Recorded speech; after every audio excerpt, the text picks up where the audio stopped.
तो तेरे इश्क में एक ऐसी फिल्म जिसने सबको कंफ्यूज कर दिया है। मतलब एक तरफ तो ऑडियंस इसे जबरदस्त ब्लॉकबस्टर बता रही है और दूसरी तरफ क्रिटिक्स ने इसे लगभग खारिज ही कर दिया है। तो चलिए आज इसी सिनेमैटिक पहेली को सुलझाने की कोशिश करते हैं। ये एक लाइन पता है इस फिल्म की पूरी कहानी कह देती है। मतलब कुछ चीजें इतनी कमाल की हैं कि आप कहेंगे वाह, ए ग्रेड, और कुछ इतनी इतनी कमजोर कि एफ ग्रेड भी ज्यादा लगेगा। ये बिल्कुल वैसा ही है जैसे एक शानदार इंजन को एक टूटी फूटी गाड़ी में लगा दिया गया हो। तो इस पहेली को समझने के लिए ना सबसे पहले फिल्म का स्कोर कार्ड देखते हैं। इसे अलग अलग हिस्सों में तोड़कर समझते हैं कि आखिर गड़बड़ कहाँ हुई और क्या चीज कमाल कर गई। अब जरा इस स्कोर कार्ड पर नजर डालिए। कहानी एकदम साफ हो जाती है। एक्टिंग को देखिए 4.5/5। म्यूजिक और बीजीएस को देखिए 4/5। शानदार। लेकिन जैसे ही नजर कहानी, राइटिंग और एडिटिंग पर जाती है, स्कोर धड़ाम से 1.5 पर आ गिरता है। मतलब एक ही फिल्म में जमीन आसमान का फर्क है। और यही यही इस फिल्म का सबसे बड़ा कंफ्यूजन है। एक तरफ है धनुष और कृति सेनन, जिनकी एक्टिंग को सबने फिल्म की जान और इसका सबसे मजबूत पिलर बताया है। और दूसरी तरफ है इसकी राइटिंग और एडिटिंग, जिसे टूटा फूटा, कंफ्यूजिंग और बेतरतीब कहा गया है। ऐसा लगता है मानो बेहतरीन एक्टर्स को एक कमजोर स्क्रिप्ट का पूरा बोझ उठाने को दे दिया गया हो। अच्छा, फिल्म का जो बेसिक आइडिया है ना वो काफी इंटेंस है। एक साइकोलॉजिस्ट है जो अपनी थीसिस के लिए एक बहुत ही एग्रेसिव लड़के को अपना सब्जेक्ट बनाती है और फिर दोनों के बीच एक जुनून भरा तूफानी रिश्ता शुरू हो जाता है। सुनने में तो बड़ा दिलचस्प लगता है ना? लेकिन आलोचकों का यही कहना है कि ये आइडिया कागज पर जितना अच्छा था, पर्दे पर उतना ही बिखर गया। चलिए अब आते हैं इस कहानी के सबसे दिलचस्प मोड़ पर, यानी ऑडियंस वर्सेस क्रिटिक्स।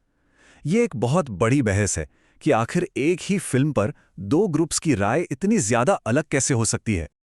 जरा ये ग्राफ देखिए, मतलब फर्क साफ नजर आ रहा है।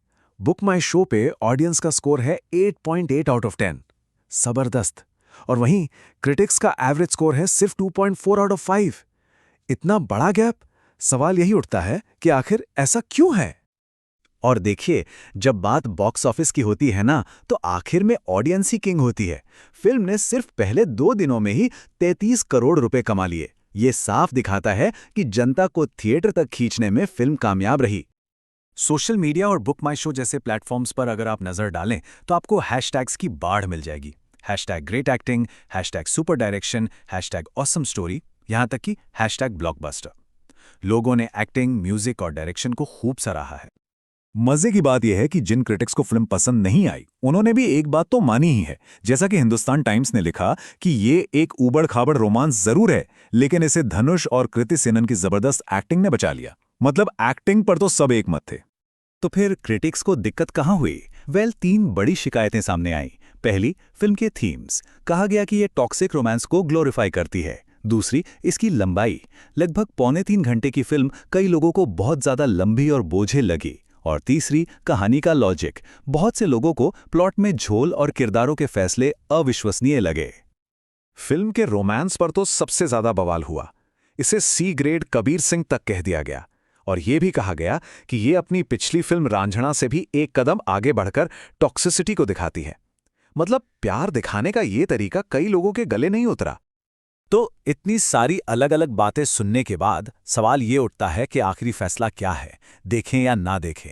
सच कहूं तो इसका कोई सीधा जवाब नहीं है। इसका फैसला इस बात पर है कि एक व्यूअर के तौर पर सिनेमा से किसी की उम्मीदें क्या होती हैं। अगर हम ऑडियंस के जबरदस्त प्यार और क्रिटिक्स की तीखी आलोचना दोनों को मिला दें तो एक एवरेज स्कोर निकल कर आता है 3.4/5। ये स्कोर कहीं ना कहीं फिल्म के मिले जुले एक्सपीरियंस को ही दिखाता है, ना पूरी तरह खराब ना पूरी तरह शानदार। तो चलिए आखिर में सब कुछ एक जगह रखकर देखते हैं। एक तरफ है धनुष और कृति की A grade performance, AR. Rahman का दमदार म्यूजिक और कुछ बहुत ही इंटेंस इमोशनल मोमेंट्स। और दूसरी तरफ एक एफ ग्रेड जैसी बिखरी हुई स्क्रिप्ट, लगभग 3 घंटे की जरूरत से ज्यादा लंबाई और ऐसे थीम्स जो कई लोगों को पुराने और टॉक्सिक लगे। तो सवाल यह है कि ये फिल्म आखिर किसके लिए बनी है? देखिए, सिंपल है। अगर किसी को कहानी के लॉजिक से ज्यादा फर्क नहीं पड़ता और वो सिर्फ दमदार, पावरफुल एक्टिंग और इमोशंस के लिए फिल्म देखता है, तो उसे ये पसंद आ सकती है। लेकिन अगर एक कमजोर स्क्रिप्ट, टॉक्सिक थीम और ज़रूरत से ज़्यादा लंबी फिल्म किसी को परेशान करती है तो शायद इससे दूर रहना ही बेहतर है।